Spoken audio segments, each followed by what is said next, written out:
last night during the show. The Dallas Cowboys and the Seattle Seahawks were going at it. Great game. The rare Thursday night thriller. And the Cowboys came out on top 41-35. Great game, really, really good. Both quarterbacks played well. Geno was solid, and Dak Prescott was great. Dak Prescott was exceptional, 29-41, 299 yards, 3 touchdowns, no picks. And this is what I want to ask you, Rob, because we talked about it, I guess, a week or so ago, maybe a week and a half. And I said Dak should be in the MVP race. I'm not saying he should be the MVP right now, but I think he is right in the thick of the race. And I want to know, did last night, you disagreed, you think he's nowhere near. So last night, did that change your mind at all? Last night was better for him. Better in that it was a playoff team from a year ago. Yep. A team and right now this year. Yeah, but they were a playoff team a year ago.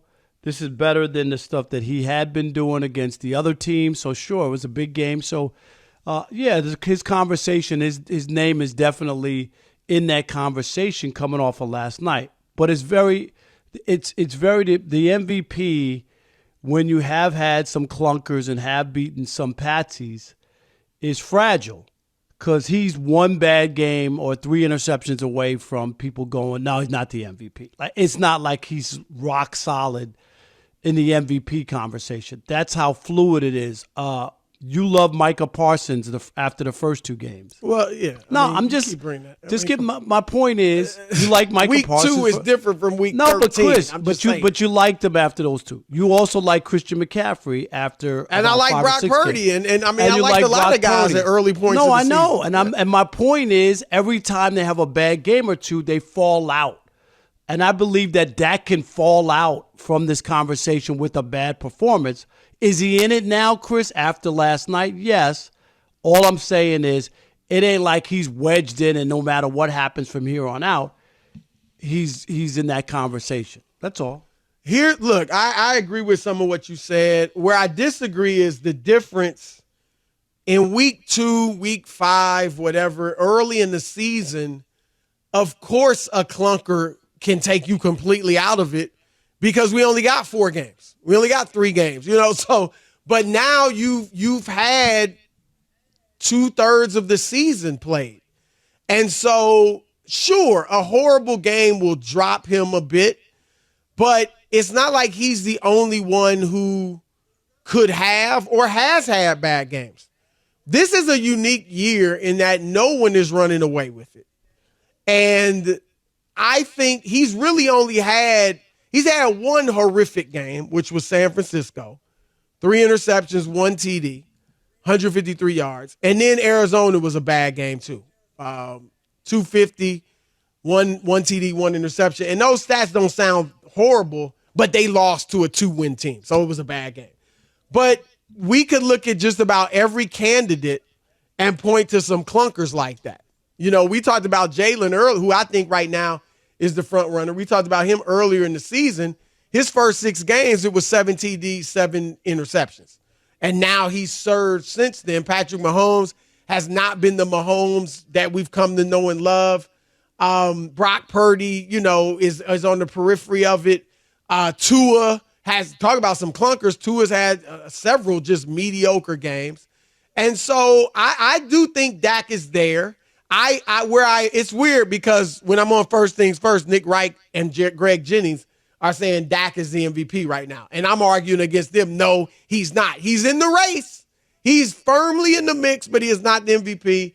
And now with you, I'm just trying to convince you, no, he's in the mix. It's like I'm arguing both sides. But no, I said after last night, he is in the mix now. I just don't think it's I don't think it's as, I don't know what the word is, but I don't think it's as flimsy, for lack of a better word, as you're saying. Well, last night going into last night's game, going into last night, he was fifth, and it depends on what. There's different odds. Some he was fourth, I know, but I'm just saying fifth. That was last night. One game before last night, despite what he had been as the NFC Player of the Month, despite that, he still was fifth or sixth or wherever he was. And I know those are just Las Vegas odds. I'm not saying that. I think he was as high as fourth, though, in some. Okay, but you get my point is coming off of that award, people still didn't have him even in the top three. They still had Patrick Mahomes ahead of him, who's not having a great year. So it speaks volumes that despite the numbers he had put up, some people didn't buy all the way into it because of the opponents that he piled up numbers. That's where I agree with you. That's why I don't think, like, numbers-wise, he and Brock Purdy have the best numbers of the quarterbacks. And Brock was behind him. Yeah, I mean, because, Brock, there was a 3-game losing streak, and Brock, actually, honestly, Rob, both of these guys, and I'm not saying it's actually unfair, but both Brock Purdy and Dak Prescott are fighting perception. Brock Purdy was Mr. Irrelevant, the last man drafted. He's got a lot of great players around him. That team has been good before he took over. Been to a Super Bowl, been to 2 NFC title games. And so it's even I, who like Brock Purdy a lot, I'm still not ready to call him elite, even though his numbers and his production has been elite because of the background. Mr. Irrelevant was good at Ohio, really good at Iowa State, but not, in the world on fire.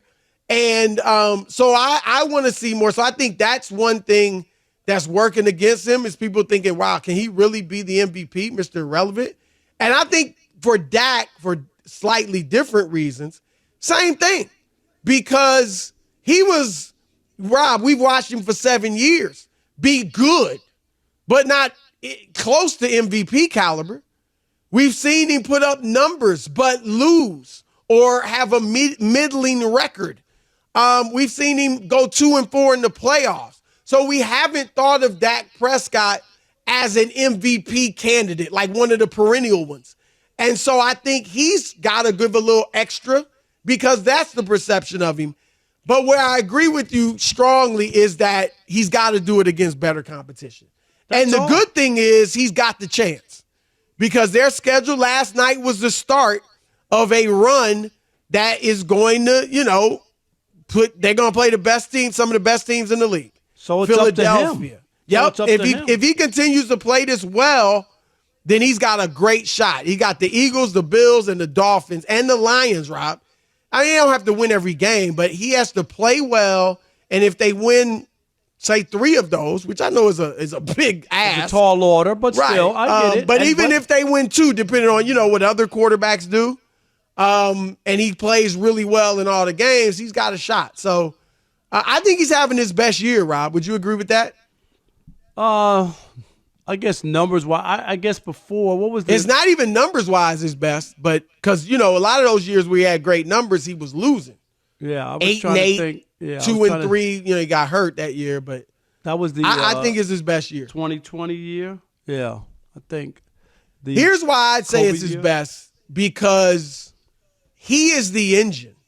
Like we've always said, he's kind of a glorified game manager. He is a guy that you need a great running game, but then he can be your quarterback and use his legs and make some plays here and there. Don't throw it more than 30 times, though. This year, that's out the window. They don't have a great running game. They got a solid kind of running game. It's middle of the pack. He is the driving force of the offense now. And CeeDee Lamb's great, but, you need somebody to throw it to CeeDee. CeeDee ain't Tyreek Hill. And so I think that's why I think it's his best year, Rob, because he's actually the driving force of their offense.